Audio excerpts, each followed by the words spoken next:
The heaven, the earth, and all their vast array were finished. On the seventh day God finished his work which he had done, and he rested on the seventh day from all his work which he had done. God blessed the seventh day and made it holy, because he rested in it from all his work of creation which he had done. This is the history of the generations of the heavens and of the earth, when they were created in the day that Yahweh God made the earth and the heavens. No plant of the field was yet in the earth, and no herb of the field had yet sprung up. For Yahweh God had not caused it to rain on the earth. There was not a man to till the ground, but a mist went up from the earth and watered the whole surface of the ground. Yahweh God formed man from the dust of the ground and breathed into his nostrils the breath of life, and man became a living soul. Yahweh God planted a garden eastward in Eden, and there he put the man whom he had formed out of the ground.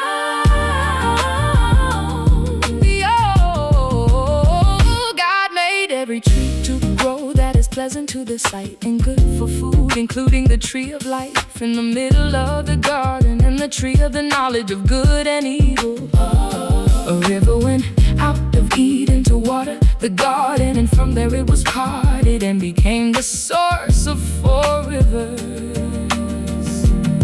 The name of the first is Pishon.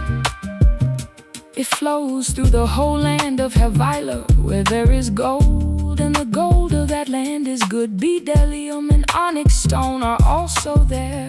The name of the second river is Gihon. It is the same river that flows through the whole land of Cush.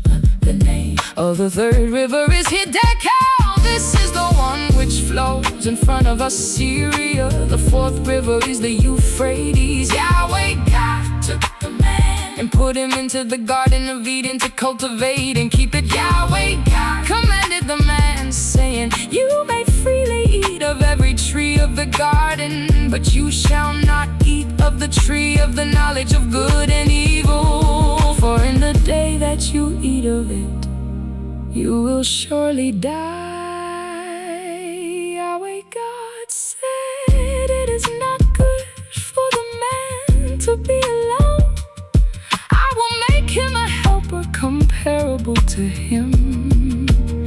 Out of the ground Yahweh God formed every animal of the field and every bird of the sky, and brought them to the man to see what he would call them. Whatever the man called every living creature became its name. The man gave names to all livestock, and to the birds of the sky, and to every animal of the field. But for man there was not found a helper comparable to him. Yahweh God caused the man to fall into a deep sleep.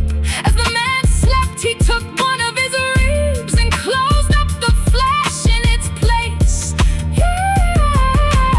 Yahweh God made a woman from the rib which he had taken from the man, and brought her to the man.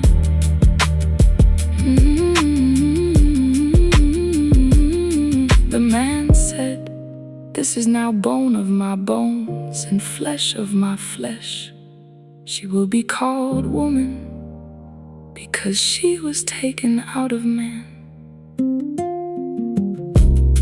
Therefore a man will leave his father and his mother, and will join with his wife, and they will be one flesh. The man and his wife were both naked, and they were not ashamed.